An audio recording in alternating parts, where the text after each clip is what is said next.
Bem-vindos à aula de hoje, eu sou o professor Rubens e você está numa aula de matemática. Hoje nós vamos misturar dois assuntos, a trigonometria seno, cosseno e tangente, com a construção de gráficos de função. Isso mesmo, vamos começar pela função chamada de senoide, ou função seno. Tá? Repare, nós temos aqui um plano cartesiano já montado, esse plano cartesiano já veio preparado para a função seno.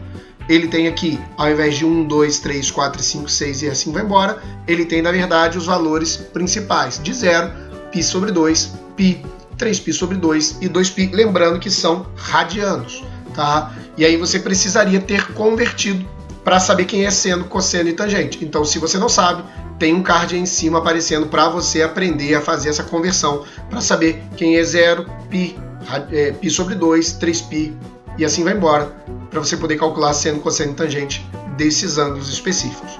Tá? Então vamos lá. O que nós vamos fazer? Nós vamos seguir o padrão normal, substituir o valor da função. Então você tem seno de 0, o seno de 0, pega o círculo trigonométrico e você vai encontrar que o seno de 0 é 0.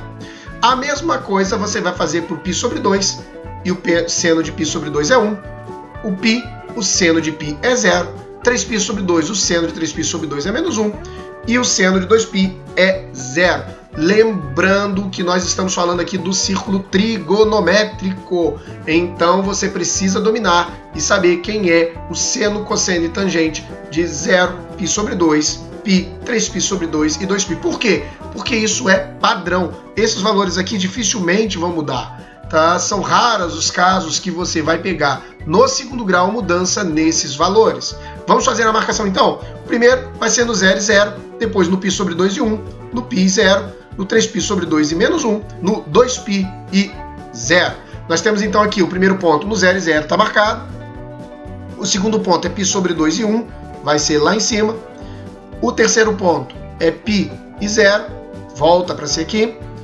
O quarto ponto é no 3π sobre 2 e menos 1. E o último ponto marcado é no 2π e 0, localizado aqui. E aí, gente, repara o desenho que está fazendo aqui. Você vai juntar, e você vai ter o que a gente chama de senoide. Esse ponto aqui, ele poderia perfeitamente passar, como poderia passar aqui adiante, porque a senoide, ela tem domínio ilimitado. A menos que você restrinja o número de voltas, lembrando que no ciclo trigonométrico falamos de voltas, então a menos que você tenha um número limitado de voltas, ele vai fazer esse movimento aí indefinidamente para qualquer lado. O domínio dele geralmente é de menos infinito a mais infinito, exceto quando você tem essa restrição do número de voltas, e o que muda é a sua imagem.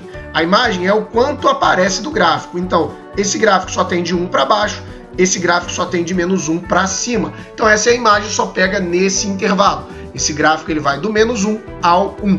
Ele não tem gráfico além desse pedaço. Claro que existe uma variação a ser aplicada aí.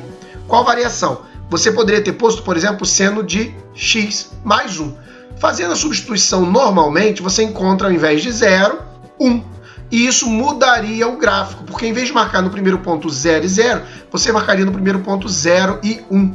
O que quer dizer? Quer dizer que a gente estava com um gráfico assim, repara no desenho e na abertura, olha onde ele pega, como eu falei, ele está indo no ponto mais alto, 1, e no mais baixo, menos 1. Mas quando eu adiciono 1, eu pego isso daqui e jogo para cima, ficando dessa forma. Por quê? Porque eu somei 1. Então, ao invés de passar em cima do menos 1, ele passou em cima do 0, porque eu adicionei 1 a ele. Se eu tivesse adicionado 2, é óbvio que ao invés de passar aqui, ele passaria cá em cima, porque eu teria somado 1, 2 e ele vai ficando cada vez mais alto. Então, esse valor independente aqui, né, esse termo independente, ele vai sempre deslocar para cima ou para baixo o gráfico. Então, eu tenho 3 gráficos aqui, vou botar os 3 num desenho só. Repara, o seno de x é o primeiro padrão, olha, ele pega aqui no menos 1 e vai até o 1. Somado 1, ele subiu, então ele pega aqui do 0 e vai até o 2. E diminuindo 1, ele desceu. Ele pega aqui e vai até o menos 2. Como eu falei, esse termo independente desloca para cima ou desloca para baixo. Então, se você vê uma senoide e essa senoide está para cima, você sabe que foi adicionado um valor. E para saber que valor foi adicionado, é muito simples.